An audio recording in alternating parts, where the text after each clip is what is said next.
I want to show this East and West unification, man. We got some real thorough brothers in the building tonight with us, man.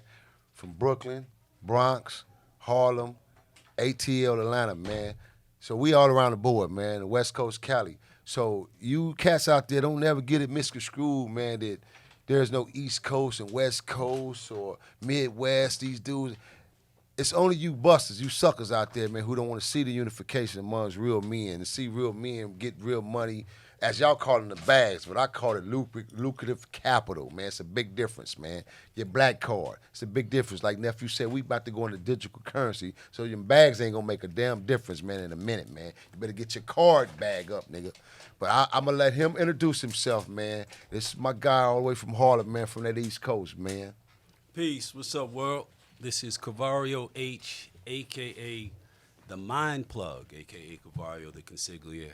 I am from Harlem, New York, as the brother just shared with you. And I am most noted in, most of the world as the guy who created Don.DIVA magazine.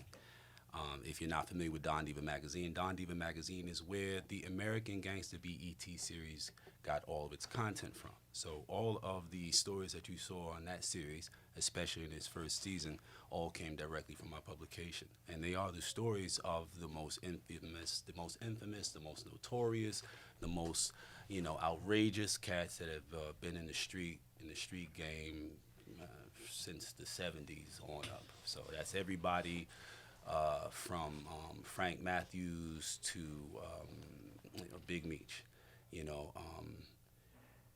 What I initiated that publication for was to close that gap of misunderstanding between what rap was perpetuating in terms of the lifestyle and the choices.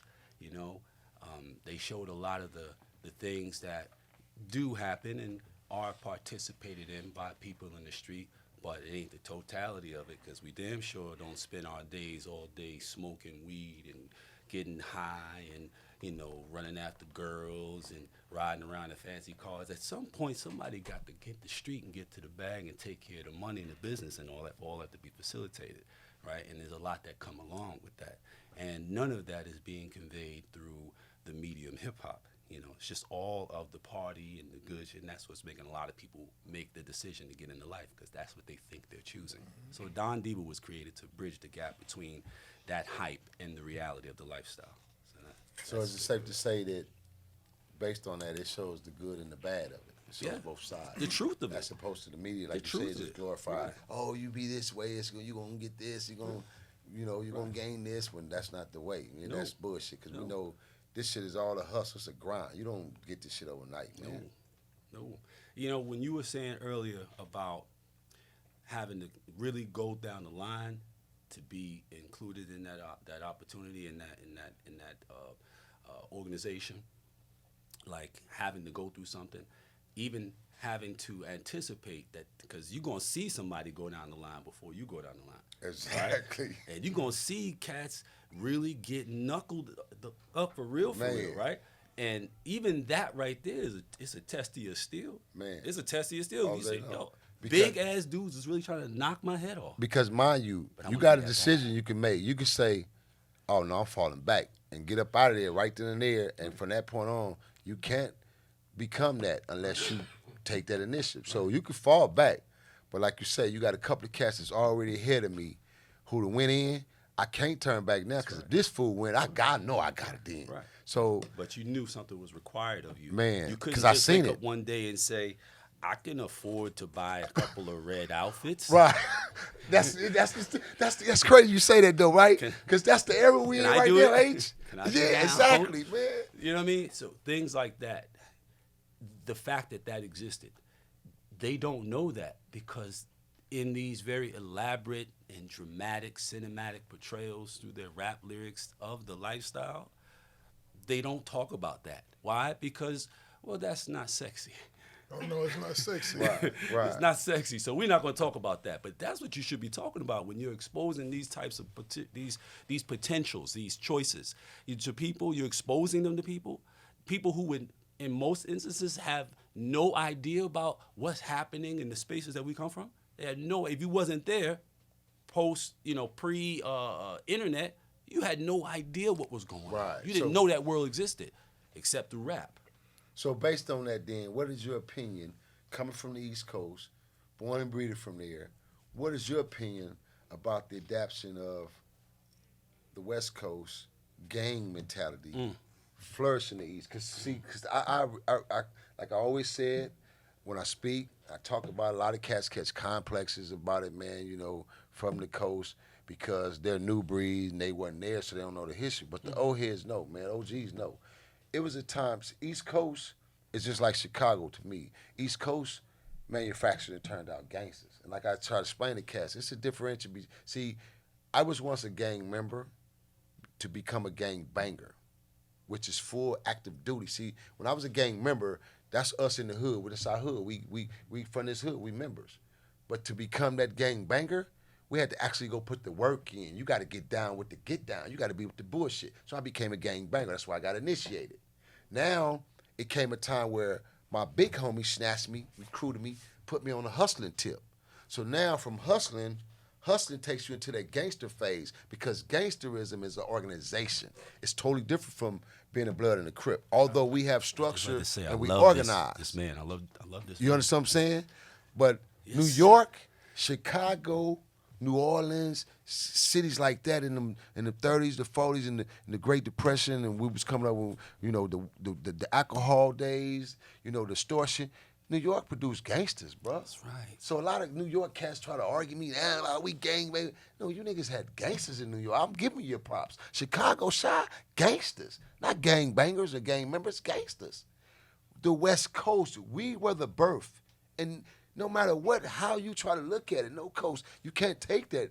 We planted those seeds in that aspect of when it came to the gang member / gang banging. We introduced that to the world. New York, the kings, the streets of New York introduced us to gangsterism and gangs. Because when all these cats descended to New York back then, these was different fucking nationalities. So it showed us the formulation of gangs. But they wasn't gang bangers. It was just gangs. They were put in a situation of survival. So I want to know what's your opinion when it comes to the blood and crip theory in New York. You've been a real New York native, straight from Harlem. What's your opinion, man? I do have an opinion on that, brother. Believe that. I've probably been waiting for this opportunity. Tell TV Land did, Bruh. T1. So, okay, I want to put some things into perspective so a person will have a better understanding of why I would have the thoughts I'm about to share. All right. I was born in the latter half of the 60s, okay, in Harlem.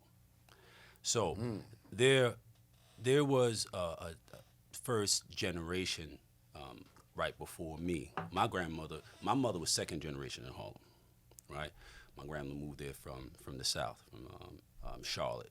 You know, her mother before her came from South Carolina, right? So you know, when I was coming up, all the actual gangsters. This is to a point you made earlier. All the actual gangsters came from the South. The ones in Chicago, the ones in California, the ones in New York. They all came from the South. They came from the Carolinas, Virginia, and all. They came from Country places boys. where they were made to understand two things. If you don't work, you don't eat. And these white people don't have a value for you beyond your labor, and it won't reflect in the payment for your labor, right? They knew that. These were Jim Crow niggas, right? So they didn't play a lot of games at all. These are the kind of men that I was raised by. So coming up in that environment, understanding that gangsterism is it is a culture. It's a true culture. Real life. And you had to be verified by somebody who was qualified in order to be certified. There was no volunteering for shit. You were chosen. I don't care if you were, by chances of your socioeconomic conditions, you happen to be from the hood. That's happenstance. That is not a prerequisite for becoming a member of this culture. That's right. Not at all. So I got guys who grew up right beside me in the same neighborhood, saw the same things I saw, but did not have the benefit of 2 generations before them, so they didn't see what I saw. They were looking at the same thing, but they didn't have the training to see what I saw, right? So now you have gangsterism kind of growing in the 70s, a lot of money being made, millions of dollars being made, and, that was what really attracted people. The lifestyle is what really attracted people to it. Most people, they weren't with it, but the lifestyle was something that you couldn't really ignore. But you couldn't just like say, okay, I like the money, it looks fancy, I want to get in it. You had to be brought up and brought through the system, right? None of it had anything to do with gang banging or holding down turf or whatever entails, gang banging entails.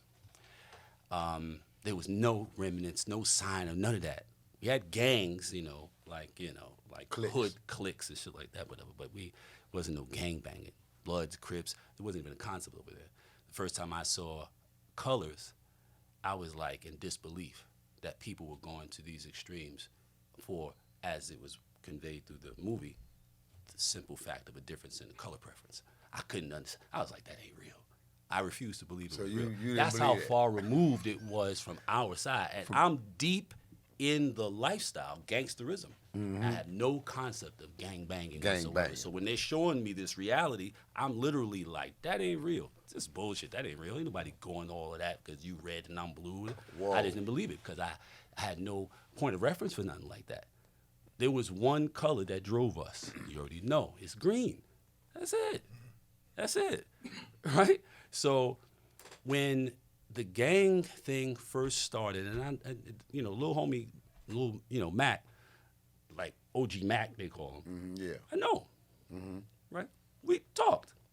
I used to be in Baltimore, so he was in Baltimore at one point when we talked. So he told me what happened. He told me how he got caught up with some situation, ended up on the island out there, and just in his trying to convey to these brothers or the brothers over there in the East about the working as a collective, being a part of something, and having pride in what you're a part of.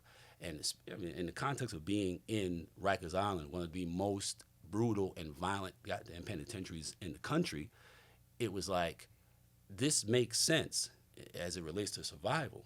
Would you say, not to cut you off, but to real quick to iterate with that, would you say that it's safe to say that reason being is because the biracial war that was going on between, the L's and the Latin Kings and the blacks and the brothers and what was going on? That's right. Okay, cool. That's exactly right. Yeah, so speak So on he was trying to help them come together as a collective under a shared ideal so that they could protect themselves.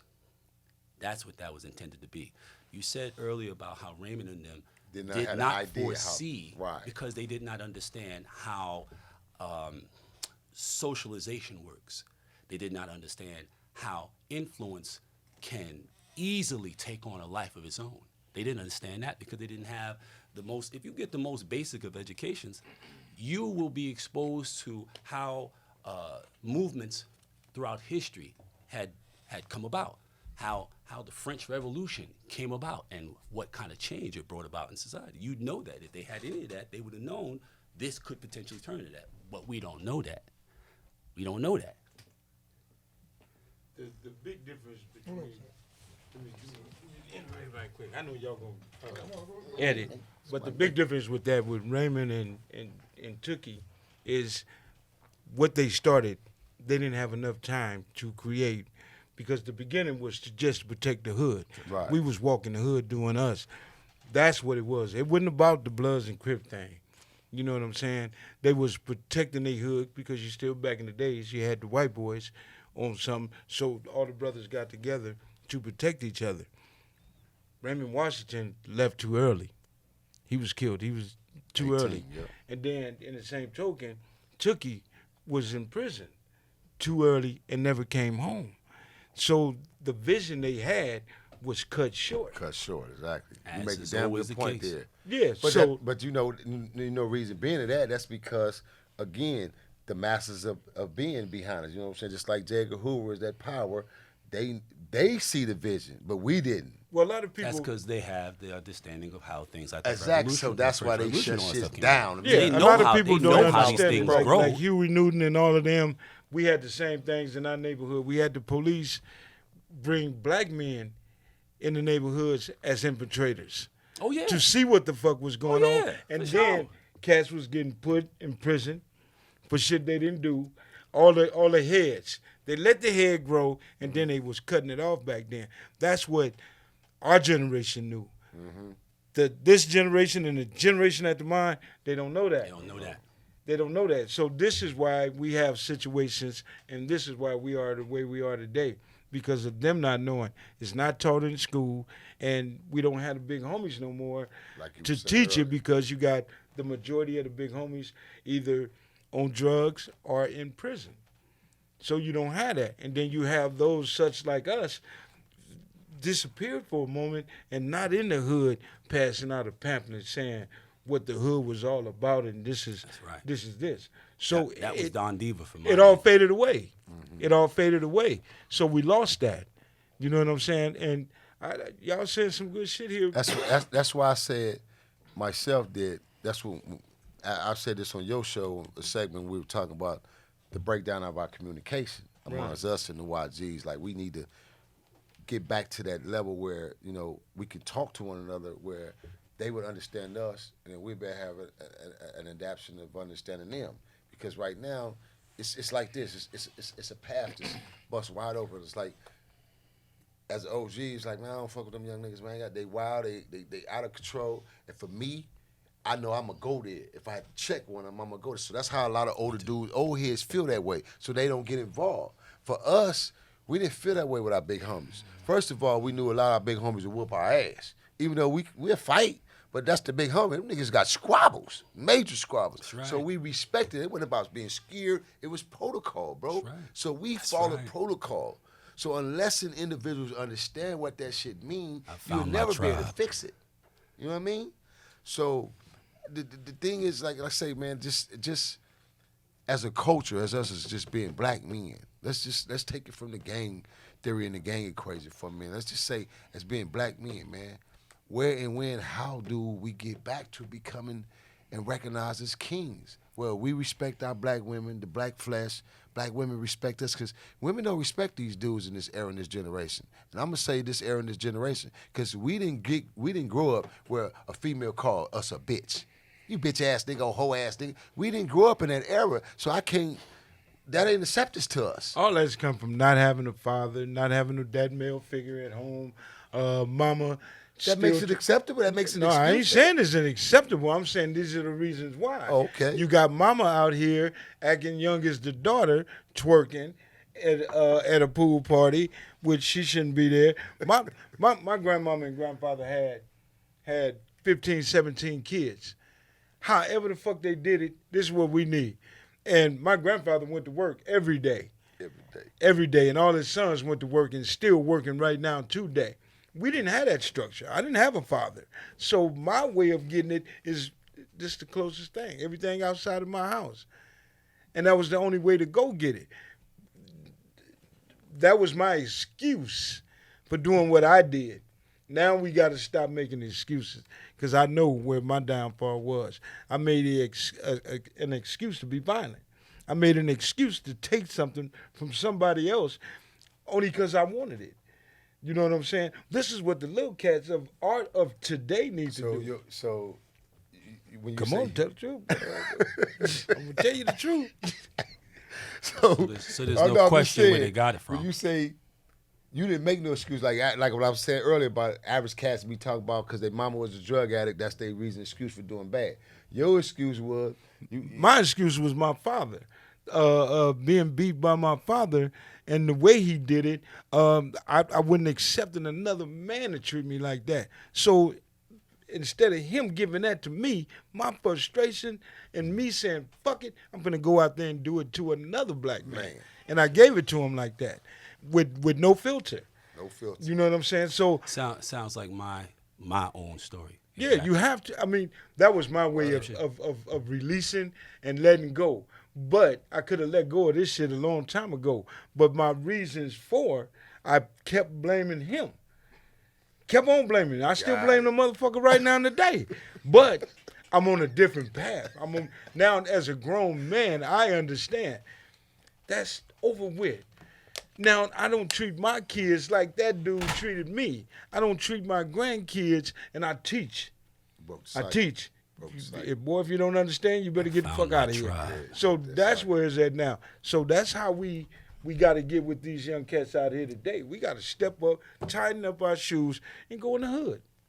So let me get back to my opinion on this whole assimilation of the West Coast gang culture on the East Coast.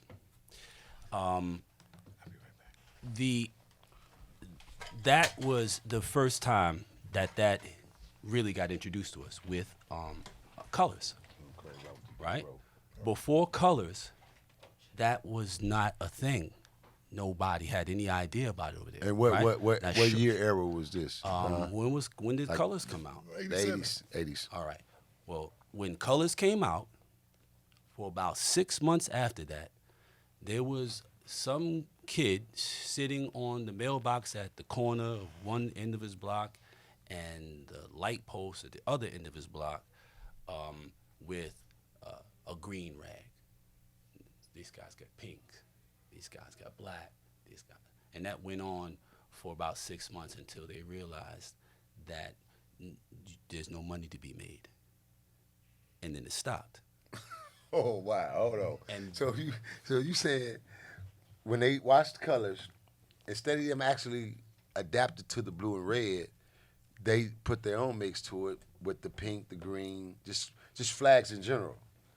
And this is our block, and we're gonna hold it down. They're gonna hold it down, son. And everybody else just kept, like, the hustlers, the people who were already on the block, already in the street, they was getting to some money, some kind of money.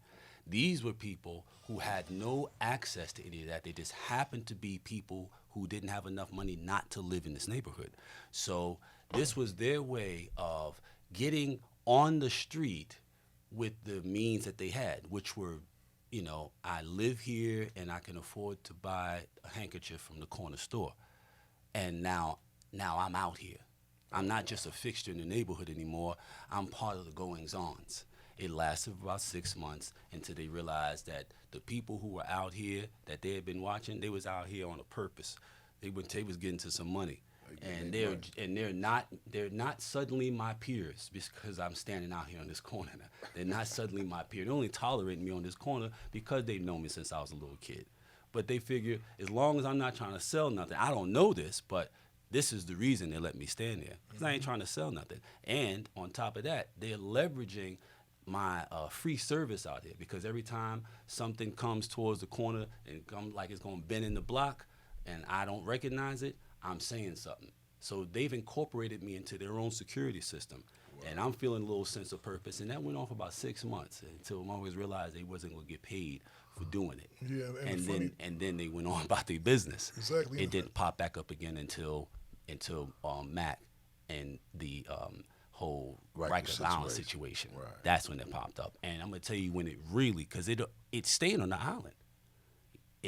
It didn't really make any real noise off the island. And somebody else might say, because they were more tuned into it, that it did. But they would say that based on the fact that in their little space where they existed, it may have had a bloom there. So all of a sudden their environment, their immediate environment was saturated with it. So as far as they were concerned, New York a fish in a bowl like thinks that everywhere is water. They're looking at the world through water. So they don't think they're in water. They think that whatever they're floating around in, everybody else is floating around in it too. That's what they think, right? So that's what these kids or, people who would be probably 20 years younger than me might say. No, man, it hit the street real hard and so. But that may have been your street. I've was in streets 80s, early 80s, 90s, and then to DON.DIVA, all over the country. I was going out of the town in 86. I was going to other cities to get money in 86. So it wasn't none of that going on the way you would think it was if you were only in your own community. But I'm telling you that it did not make a hit on the East Coast outside of prison to any significant degree until one of my homies from my clique, Sex, Money, and Murder, Pistol Pete, connected with Mac while he was in there on a murder charge. And OG said to him, yo, I want you to join, because he's seen his natural ability to lead and influence people. I want you to, get with this Blood Nation. Real quick, just to iterate on that. That's because, and I just got a call from the Rad for Sex, Money, Murder too, man. You know your mans, but Sex, Money, Murder is one of y'all oldest original cliques down there, if I'm not mistaken, Well, right? I It mean, wasn't at a this gang. point- It wasn't. Sex, Money, Murder wasn't on the red tip yet. No. Until Pistol introduced Yes, it, brought it home. we were Pistol brought it home. we were a street crew. Right, we exactly. were a bunch of bosses who worked together, mostly guys who ran shit and worked together collectively, and was strong, very strong, all over the East Coast. Yeah, exactly. You know what I mean? Pete went in there, got hooked up with him, said, I got a family, I can't really do that. He said, but I can start my own set. He did. And that's how, when the world became, because even the people didn't really know who we were. When the people first, eventually came down on my team, one of the feds that ran up on one of the houses, the Lay Low house in Baltimore, said, you know what? We didn't even know you guys existed until people started falling down. Exactly. And we was riding around in all kind of crazy cars, all kind of jewelry, doing all kind of, you know what I'm saying? Before there was radar. Getting, you know what I'm saying, smoke and all that. They said, we didn't know nothing until people started Until the bodies having, dropped. Yes. Now, what I wanted to ask you was this. That's around the time, 87, 88. See, This is 92, 3, 4, when they started really paying attention. that's all around the same circumference, kind of. You think about it like the late 80s through the early to mid 90s, because when I touched down to California, 88, the summer of 88. So, you had the movie Colors that came out, and I knew I'm going out to California, right? But I had started encountering some Bloods and Crips, different cats from L.A., because I had families out in the small towns, outside of Cleveland, Akron, towns like Akron, Ravenna, Columbus, these different cities, right? So I had cousins that was hustling, and they got these hella connects all of a sudden, to where they was just getting it in. How you get that? It went from being a little thing, where dudes trying to hook up an eighth, you know what I mean, to do this and that, to where now they got whole birds. And I'm like, so you saw this thing, and then you start meeting dudes named C-Lo from California, from Los Angeles, you know what I'm saying? Tukey Roo from, all these different dudes from different places, right? And so they kind of started assimilating up there, right? In some of them cities, the gang banging thing caught. Some of it didn't. But some of these dudes, I'm going to tell you where it really caught on that. I should do a lot of stuff in Kansas City, Missouri. The Crips and Bloods hit the Midwest, or like Oklahoma, Kansas City. Cause Now, what years are you talking about with this? I'm talking about began? 88, 87, because this is right before I came to California. My whole family, like you, from the Midwest, from the South. So I started seeing different dudes running around Ohio, but they was kind of low key. They was real proper gangsters. They was out there to sell dope. They wasn't out there on no gang banging mission. They was out there to get money. And it wasn't no takeover thing like you talk about rap music. You hear Cube on Summer Vacation talk about, let's air these niggas out. It wasn't them coming up there with no machine guns, taking over niggas' block. No, it was like, hey, man, check this out. You up here doing your thing. I got this. And they connect, and now they making money. They getting money together until they found out that them Ohio niggas like to tell. Like they run their mouth a lot, so it was a lot of people getting indicted and everything else, but a lot of people in Kansas City, Missouri, it was really cracking. And I always give Kansas City their props as far as their gang banging, because a lot of that stuff did start in the 80s when them dudes was down there coming with the work. And they wound up staying down there. A lot of dudes wound up, raising kids out there, having families, and having everybody didn't get knocked down. There was a lot of people that wound up going to jail. Some stuff was happening, but a lot of people just kind of just stayed out there and said, you know what, is going on now. Now you got different people out there, different sets out there that still there to this day. That's crazy. And it's real. They really sincere about their gang banging. Yeah, I mean, because it's culture. It's like we were really sincere about. Like I was not raised on any religion, right? So in my home there was no pictures of religious figures around. My grandmother had a like a statue of a cross with a guy on it, but that was it. Other than that, there was no type of religious artifacts or symbolism or anything around my house. My religion was gangsterism. So all the tenets of gangsterism, those were the commandments of my life, all my life. When I started to move around in the world independent of my family to some degree, I had an expectation that the people I encountered who were from my same socioeconomic condition would have the same ideals and so You forth. saw it different. Yeah, they did not. I didn't recognize at first that they weren't withholding their regard for me, thus not behaving in line with the doctrine. I didn't know that that's not what's happening. They wasn't going, you ain't worthy of the respect that I know I'm supposed to give you in this. They didn't know, but I didn't know they didn't know. So I was doing what it dictates to those who don't stay within you in the arena. I'm assuming you were trained to be here, and so you're not doing what you're supposed to do, so you know what I'm supposed to do next, right? So, whatever that comes next is what happens, and I didn't realize that, I was not representative of what is the norm. I didn't realize this shit for a long time. I was antisocial, but that was my religion. That was my culture, and it meant everything to me. It meant absolutely everything to me. Because, culture means that you have an identity, and you have a group, and you're a part of something, and you matter, and you're validated, right? So that's what draws them. That's why they stick with that, because at some point it becomes a foundation of something, and everybody wants to be connected to a foundation because you matter. It validates you. You're not connected to a foundation. What do you call a motherfucker that don't get down? You a civilian. You a neutron. Nobody wants to be the odd man out. And it's sexy to people. Yeah, it's sexy. It's sexy America to loves that. America loves crime and criminals, man.